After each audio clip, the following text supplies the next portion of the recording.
मित्रों नमस्कार। आज Rahul Gandhi ji MJS college Bhind ground में कांग्रेस पार्टी के प्रत्याशी फूल सिंह बरैया जी के भिंड दतिया लोकसभा क्षेत्र के लिए उन्होंने अपने प्रत्याशी के पक्ष में मांगे वोट और किया जनता को संबोधित। देखें। अशोक सिंह जी, अरुण यादव जी, गोविंद सिंह जी, राकेश चतुर्वेदी जी, कमलेश्वर पटेल जी, हेमंत कटारे जी, चौधरी राकेश सिंह जी, लखन सिंह जी, हमारे कैंडिडेट फूल सिंह जी, आइए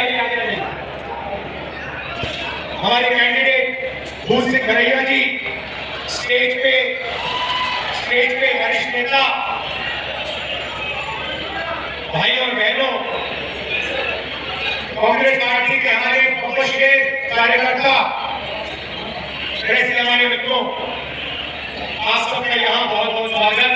गर्मी में आप मेरी बात सुनने आए, इतनी दूर से आए, खासतौर से जो महिलाएं आई हैं, आपका मैं दिल से धन्यवाद करता हूँ।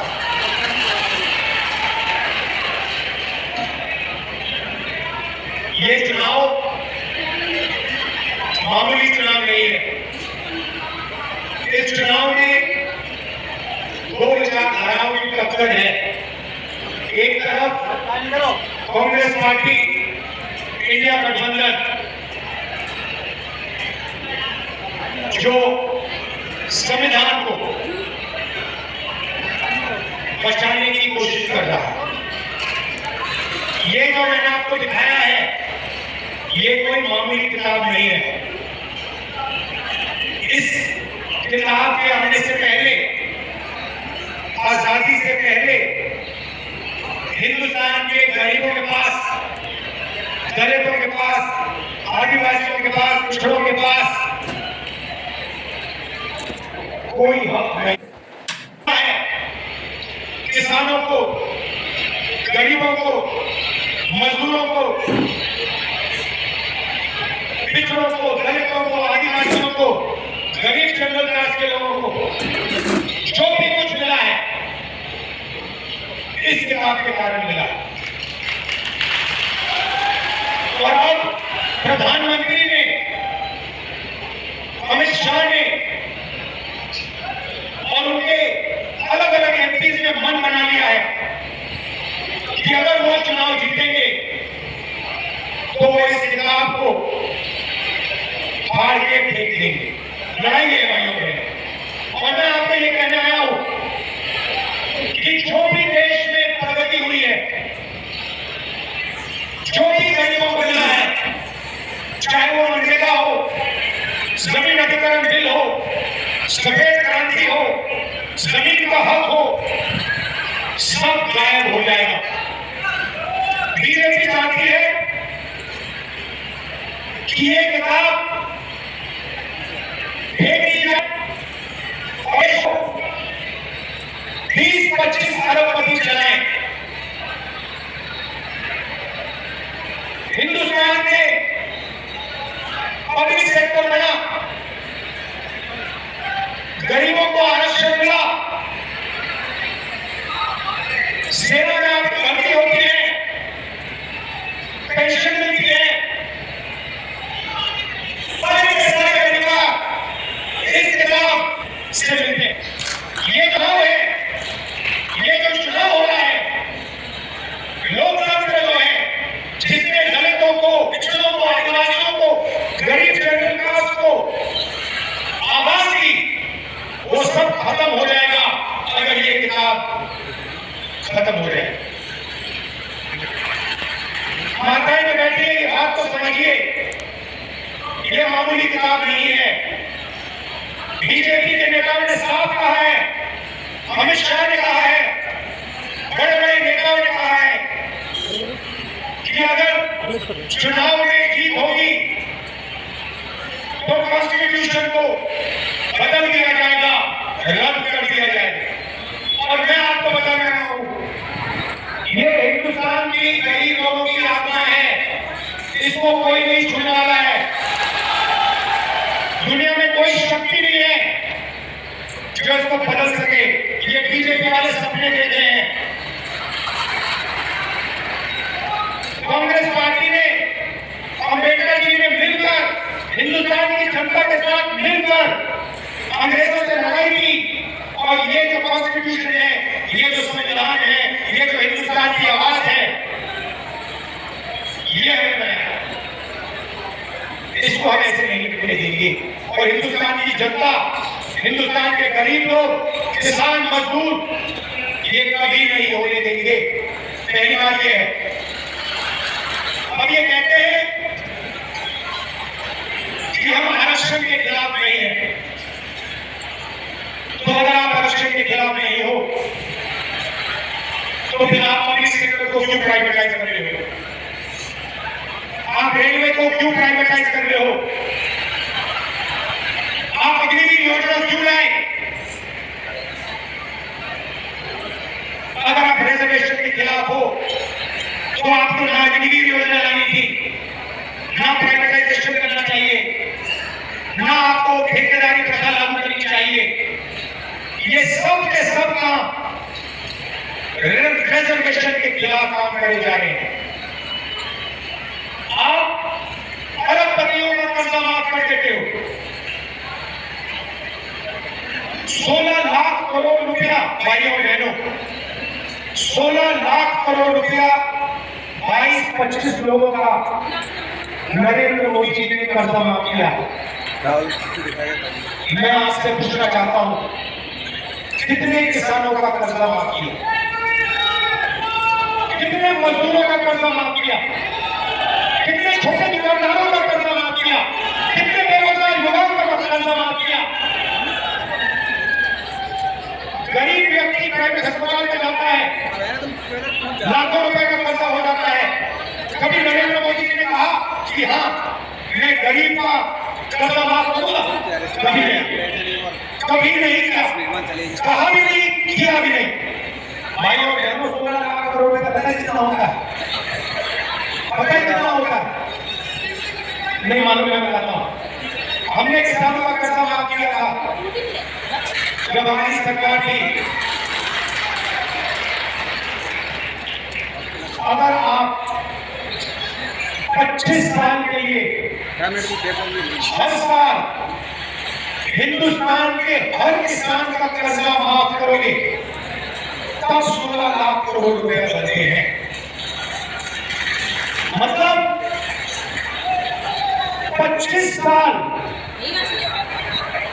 हर साल किसान का कर्जा माफ, हर किसान का कर्जा माफ किया। 25 साल बाद उतना ही पैसा खर्च हो गया जितना नरेंद्र मोदी जी ने 22-25 लोगों का कर्जा माफ किया। दूसरे तरीके से सुनना चाहते हैं, 24 साल का मनरेगा का पैसा नरेंद्र मोदी ने 22 लोगों को दिया। हालत ये हो गई है कि 22 लोगों के पास उतना ही धन है जितना 70 करोड़ हिंदुस्तान के पास है। ये देखिए, ऐसे 22 लोग हैं बीजेपी के मित्र, नरेंद्र मोदी जी से मिलते हैं। राम मंदिर का इनॉग्रेशन हुआ, सारे के सारे वहां बैठे थे। आपने किसी गरीब मजदूर को देखा? किसान को देखा? कोई था वहां पे गरीब? ना। वहां पे हजारों करोड़ वाले आदमी थे। वहां पे बॉलीवुड के सारे एक्टर थे। वहां पे हिंदुस्तान की क्रिकेट टीम बैठी थी। मगर इस देश का एक किसान नहीं दिखा, एक मजदूर नहीं दिखा, एक छोटा दुकानदार नहीं दिखा, एक पिछड़े वर्ग का व्यक्ति नहीं दिखा, एक दलित नहीं दिखा, एक आदिवासी नहीं दिखा, एक गरीब जनता क्लास नहीं दिखा।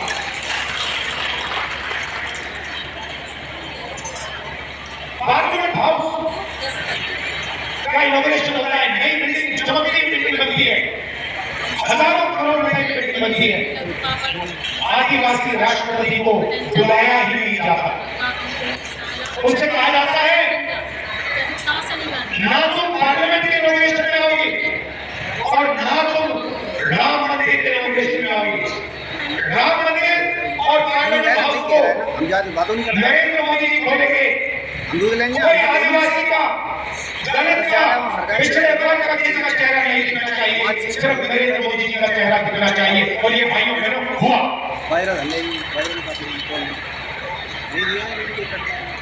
और जहां भी देखो 2-3 अरबपतियों को सारा का सारा धन दिया जाता है।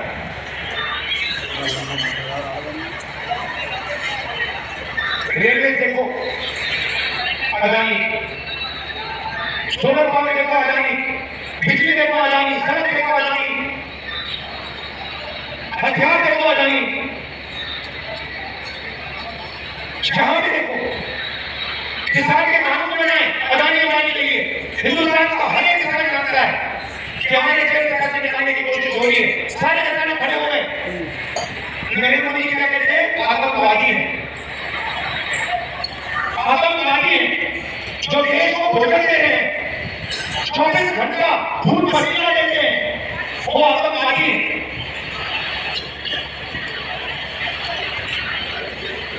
ये हालत है देश की। आप जानते हो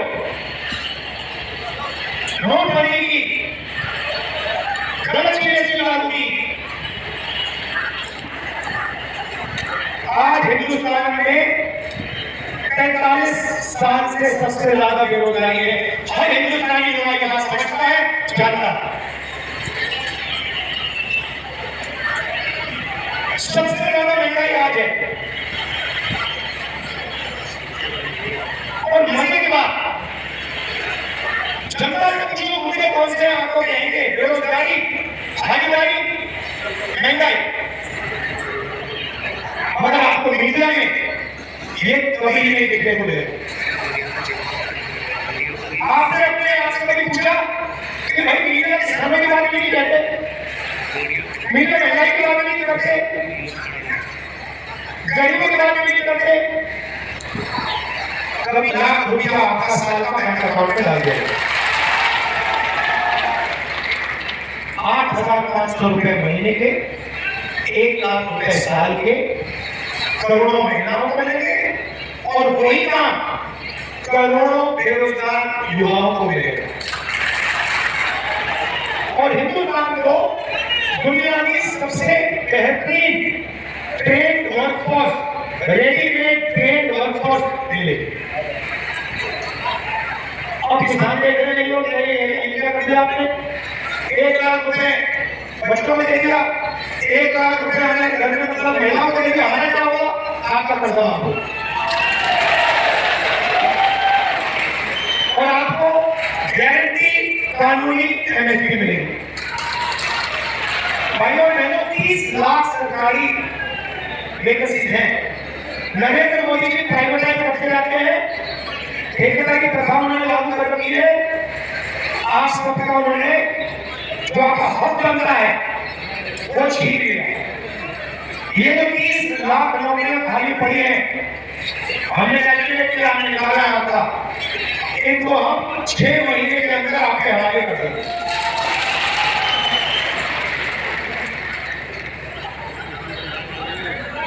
रही बात अग्निवीर की, यहां से लोग सेवा में जाते हैं, जाते नहीं जाते? सबसे ज्यादा भीड़ से। अब देखिए